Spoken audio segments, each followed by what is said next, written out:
Hrithik Roshan junior এনটিআরের War two এর teaser চলে এসেছে। টিজারটা কিন্তু দর্শকদের একদম পোষায়নি, একদম ভালো লাগেনি এবং তাদের মধ্যে আমিও পড়ি। আমিও টিজারের রিভিউ করেছিলাম, আমার টিজারটা একদম ভালো লাগেনি।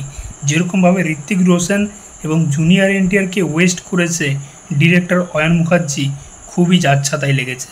আমি 1.5-2 বছর আগের থেকে ওয়েট করেছিলাম যে 2025-এর 14ই আগস্ট ভাই ধামাকা হবে।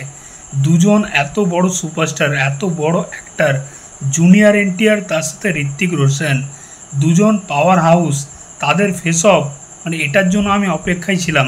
কিন্তু কোথাও গিয়ে টিজারটা দেখার পর আমার সেই এক্সপেকটেশন গাধার গাড়ে চলে গেছে।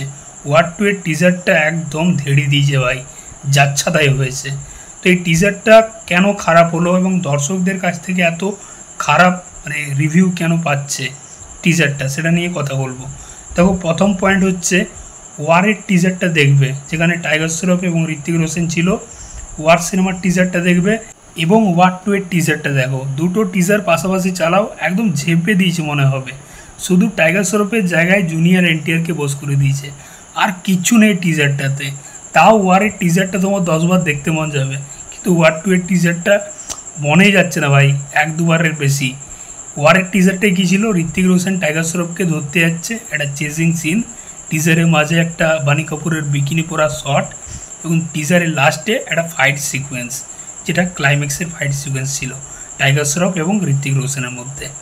এটা গেল ওয়ারের টিজার। এবং ওয়ার্ড টু এর টিজারটা একদম সেম, ঋত্বিক রোশন জুনিয়র এনটিআরকে ধরতে যাচ্ছে, একটা চেজিং সিন রয়েছে, তারপর কিয়ারা আডবানির একটা বিকিনি পরা শট রয়েছে এবং একদম টিজারের লাস্টে ক্লাইম্যাক্সে ওই বরফের মধ্যে যে ফাইট সিকোয়েন্সটা রয়েছে জুনিয়র এনটিআর এবং ঋত্বিক রোশনের মধ্যে।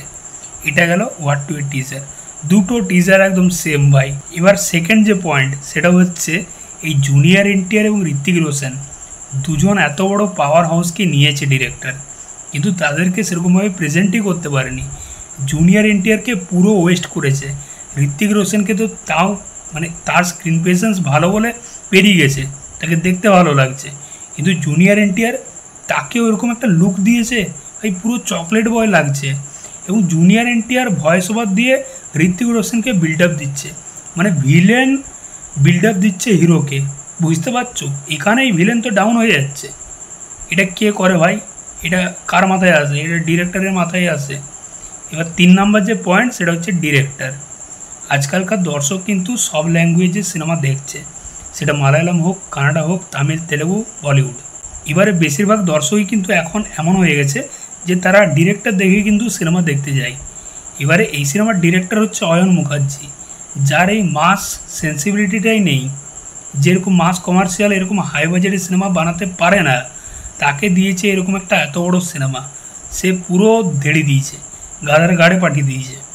জুনিয়র এনটিআরকে প্রেজেন্ট করতে পারেনি, টিজারটা সিনেমাটাই প্রেজেন্ট করতে পেরেছে কিনা সেটাই সন্দেহ। আমার তো সিনেমাটার প্রতি আর এক্সপেকটেশন নেই সত্যি বলতে, জানি না সিনেমাটা কী করেছে, তবে টিজারটা দেখে বুঝে গেছি ভাই সিনেমা গাধার গাড়ি চলে গেছে। এবং লাস্ট পয়েন্টটা হচ্ছে ওয়ার্ড টু এর টিজারের ভিএফএক্স। ওয়ার্ড টু এর টিজারের ভিএফএক্স কিন্তু একদম জঘন্য হয়েছে, যাচ্ছাতাই হয়েছে। এর থেকে ওয়ার সিনেমার ভিএফএক্স কিন্তু অনেক বেটার ছিল, অনেক বেটার ছিল। ওয়ার্ড টু এর টিজারের ভিএফএক্স একদম যাচ্ছাতাই। ওই যে লাস্ট পোর্শনে যে ফাইট সিকোয়েন্সটা হচ্ছে টিজারের, যেখানে জুনিয়র এনটিআর এবং ঋত্বিক রোশন রয়েছে, বরফের মধ্যে যে ফাইট সিকোয়েন্সটা, ওটা পুরো বুঝতে পারা যাচ্ছে যে গ্রিন স্ক্রিনের মধ্যে করে দিয়েছে। তো দেখতে খুবই খাজা লাগছে ভাই। এটা ডিরেক্টরের ফল্ট, টাকা ঢেলেছে কিন্তু প্রোডাকশন হাউস, সেটা বুঝতে পারা যাচ্ছে।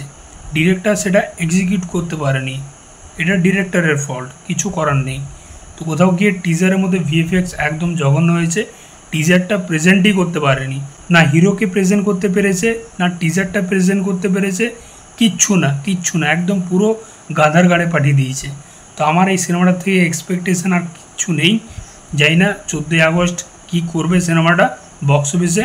হয়তো ফার্স্ট ডে একটা দারুণ কালেকশন করতে পারে, তারপর খুব যে রানিং চলবে সেটা কিন্তু না। তবে রজনীকান্তের কুলি আসছে, সেটার প্রতি কিন্তু এবার একটা এক্সপেকটেশন থাকছে। দেখা যাক কুলির টিজারটা কেমন হয়।